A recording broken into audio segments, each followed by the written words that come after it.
Radhe Radhe. Welcome to my channel. मैं कुसुम मिश्रा। आज के इस वीडियो में मैं आपसे नवरात्र के पंचमी तिथि को, जो कि स्कंद माता का दिन पड़ता है, उनके बारे में मैं आपसे विस्तार से बात करना चाहूँगी कि इस दिन का क्या महत्व है और इस दिन किस माता की के रूप की आराधना, पूजा, वंदन करना चाहिए और किस चीज़ से अगर आप अधिक परेशान हैं तो हमें इसके लिए क्या करना चाहिए। आज के बारे में मैं आपको इस वीडियो के माध्यम से थोड़ा सा मैं बताना चाहूँगी। जैसा कि 2 अप्रैल दिन बुधवार को पंचमी तिथि है, जो कि माता के 9 रूपों में माता की स्कंद माता के रूप का वर्णन होता है और इस दिन इन्हीं की आराधना की जाती है। ये भक्तों, जैसा कि आपको मालूम है कि हुई होगा कि ये माँ स्कंद की माँ है।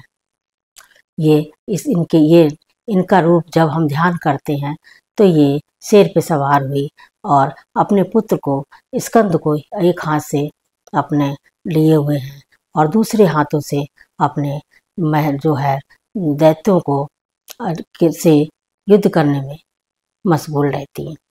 तो इनकी यही छवि जो है, जिसको कि हम पूजा करते समय अपने ध्यान में लाने की कोशिश करते हैं। तो माँ का ये रूप बहुत ही सौम्य है और ये उनके चेहरे पे ममता माँ की पूरी तरह से झलकती है और जो स्त्रियों में जो माँ का जो भाव आया है और जो ममता आई है, वो इनके इसी रूप की झलक हम सभी में है, जो कि माँ रूप में है। तो इसके लिए हमें भी क्या करना चाहिए कि जिनके संतान नहीं है अथवा संतान है परंतु बीमार रहती है, अस्वस्थ रहती है, तो उनको अवश्य इस दिन की इस रूप की आराधना करना चाहिए। तो वह कैसे करना चाहिए कि अगर आप पूरे व्रत हैं, 9 दिन व्रत हैं, तो आप रखिए, परंतु अगर 9 दिन व्रत नहीं आप रख पा रही हैं तो आपको इस दिन पूजा, आराधना और व्रत अवश्य रखना चाहिए, क्योंकि पंचमी तिथि तो महालक्ष्मी के लिए को भी समर्पित है। अगर धन संबंधित कोई परेशानी है, क्योंकि जैसे कि बसंत पंचमी मास में आती है, वो तो माँ शारदा को माँ सरस्वती को समर्पित है, परंतु ये पंचमी तिथि लक्ष्मी जी को और स्कंद माता के रूप में मातृ रूप को भी समर्पित है। तो इस दिन एक केले कुछ लाके भी रख लेना चाहिए और एक नारियल और चुन्नी भी रख लेना चाहिए। तो सबसे पहले प्रातःकाल उठकर ब्रह्म मुहूर्त में स्नान ध्यान करने के बाद, सूर्य को जल देने के बाद आप अपने मंदिर गृह में आ जाइए और आसन बिछा लीजिए। आसन बिछाने के बाद तांबे के पात्र में गंगा जल और जल मिला के आप उसको उस जल से पूरे में छिड़क करके पवित्र हर चीज़ कर लीजिए और उसके बाद भगवान की मंदिर में पहले दिन का जो है फूल वूल सब हटाने के बाद आपको आचमन कर लेना चाहिए और आचमन के साथ संकल्प कर लेना चाहिए। संकल्प में क्या करना चाहिए? चावल, जल और पुष्प लेकर के माँ का ध्यान करते हुए और अपनी मनोकामना उनसे कहना चाहिए। और जो मंत्र है उनका, वो ये मंत्र है, या देवी सर्वभूतेषु स्कंद माता रूपेण संस्था नमस्तस्यो नमस्तस्यो नमस्तस्यो नमो नमः। ये मंत्र बोलते हुए उनका ध्यान करना चाहिए। और जो भी इसके बाद आप पूजा आराधना में आप जो है धूप दीप सब जलाने के बाद जो जोत तो आपकी जल ही रही होगी, इस सबको करने से पहले ही आपने जला ली होगी। जलाने के बाद आप माँ का ध्यान करते हुए दुर्गा चालीसा है या महालक्ष्मी की कोई दूसरी पूजा है या आप दुर्गा सप्तशती का पाठ कर रहे हैं, उसको करने के बाद आप जो है उनको वो चुनरी जो है उनके ऊपर चुनरी और वो वहाँ पर रख दीजिए और माँ से प्रार्थना करिए कि माँ मुझे संतान की प्राप्ति हो। अथवा जिनके पास संतान है और वो अस्वस्थ है तो आप केले मंगाकर केले माँ को चढ़ाइए। चढ़ाने के बाद आप जो है ये भी मंत्र आप पढ़ सकते हैं, ओम ह्रीं क्लीं स्वामिन्यै नमः अथवा ओम स्कंद मात्रे नमो नमः।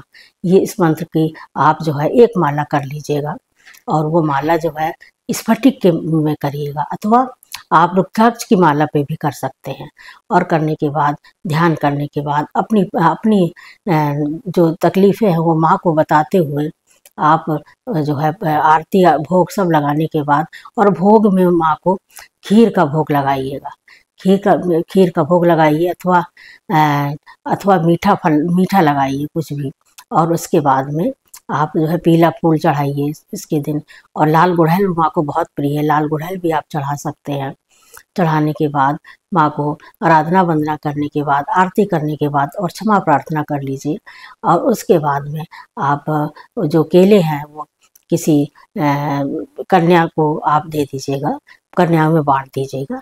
और जो चुनरी और नारियल का मैंने जो उपाय बताया, जिनकी संतान नहीं है उनको क्या करना है कि उसको अपने माँ से आशीर्वाद में लेके अपने बेडरूम में रख लीजिएगा। और उसको पूरे वर्ष तक आप ऐसे रखे रहिए जब तक कि आपको संतान की प्राप्ति ना हो जाए।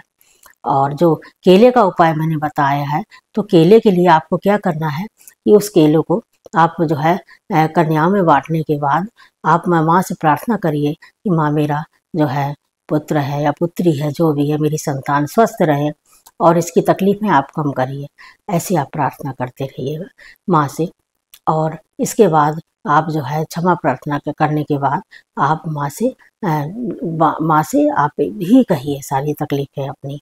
और जो मैंने संतान प्राप्ति के लिए जो उपाय बताया है, उसके लिए अगर आपको संतान नहीं प्राप्त होती है तो आप नवरात्र से ही दुर्गाष्टमी का व्रत, हर जो मासिक दुर्गाष्टमी होती है उसका आप संकल्प ले लीजिए।